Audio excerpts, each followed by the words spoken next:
email that I sent out to members of my list about esoteric worldviews, I made the mention that Russia Today, the news station, seemed to be particularly interested in esoteric topics for some reason.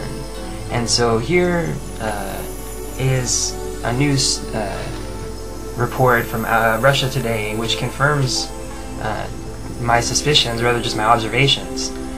It's about ancient mysticism and shamans.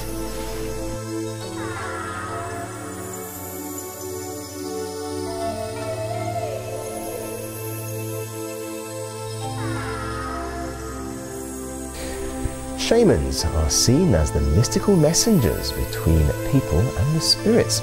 In ancient times, they were in charge of almost all aspects of life, from healing the sick to ensuring a good harvest. And they're still around today, despite the march of modernization. Sean Thomas has been to meet some of them in Russia's Far East. From the ceremonial rhythm of the drum to ancient rituals and traditions, the belief in the power of the shaman is very much a part of the Yakutian way of life. Our ancestors always had very powerful shaman around. The latter protected them, gave them blessings, and ensured security and safety in all circumstances, in everyday life, at a hunt, on a journey, and at war. A shaman is someone who acts as an intermediary between the spiritual and earthly worlds, relying heavily on nature to get his message across. When Russian Orthodox Christianity moved eastward, and then later with the Soviet Union, shamanism was banned. Those that practiced the faith were persecuted. Now there are only 3 recognized shamans living in all of Yakutia. I help people find faith in the fact that their wishes will be fulfilled, their family relations and conflicts at work will be fixed. When a person has this faith, he can do anything. I live in a time of crisis, and my mission is to help people in this troublesome time. Every shaman has his own mission. 2 hitching posts with the ancient symbols of the shaman adorning them, standing right next to power lines from the modern world. This contrast between the modern technology and ancient mysticism is a problem for the shaman. Real shamans live far away from big cities in small villages, because contemporary cities with computers, cars, cell phones, and the constant rush distract from the true unity with nature and the spirits. I myself am from a far northern region, Zhigansky Ulus. Trying to make the best of it all, life is a delicate balancing act for the Yakutian people. We are an interesting people. When we're in trouble, we do 3 different things at the same time. We turn to a shaman, we pray in a church, and we make use of modern medicine. A unique way of keeping a tradition that has been part of Yakutia for centuries. May the sun protect what it created. The spiral in the middle is a symbol of fire. May the warmth of the fire in your name protect you, and may your 3 spirits be united. The spirit of the womb, the spirit of air, and the spirit of the earth. In Yakutia, Sean Thomas, RT.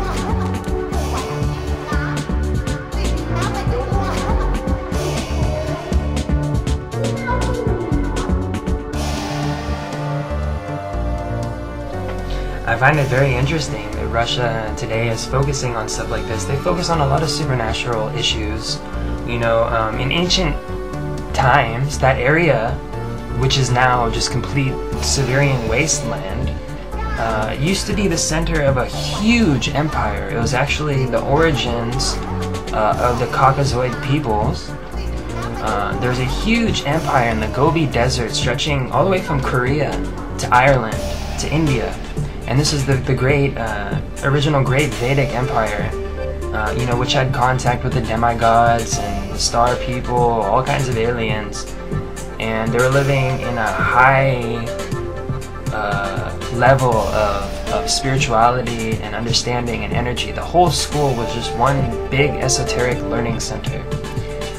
And you could come here, and it was a beautiful place, and there was kings who ruled benevolently, and everyone understood that spiritual realization was the goal in life, and everybody lived on their morals. Nobody was lying and cheating and stealing.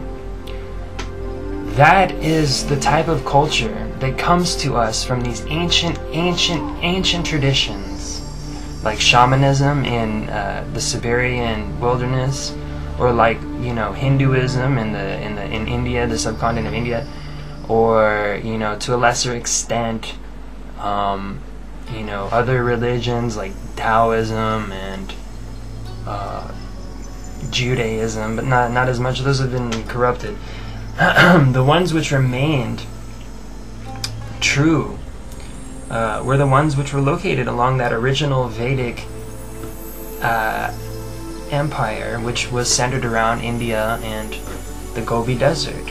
If you go into the Gobi Desert, or if you look up the Gobi Desert, you can find white mummies, Caucasoid mummies with orange hair in caves in the Taklamakan Desert, the Gobi Desert, in eastern or western China, Western Chinese desert near Tibet in India. What were these Celtic peoples doing in China over 3,000 years ago? Well, you know, that lends further credence to the idea that there were, you know, remnants of civilization that existed before the big disaster, the flood or whatnot. So you can tell by the type of symbolism and by the type of knowledge that they have preserved that these people come from that time. When they talk about may your three selves be harmonized, or whatever they said, you know, they're talking about the physical body, astral body, and mental body, and the symbol of the fire spiral and all this. So it's really interesting to see this coming down from these ancient times, and, you know, mingling with the local traditions and customs and becoming something entirely new.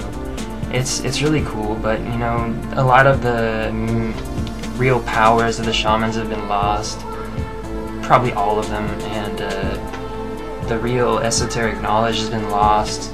It's all been lost. So there's just scragglers holding on to cultural remnants, undoubtedly picking up knowledge from other faiths and other places which have been able to preserve their Vedic empire tradition since Atlantis, and like India, which is their neighbor close by, and use that to make a real shamanistic worldview. Otherwise, you know, all you have is these cultural vague statements and all this. So it's just fascinating to see this on the news.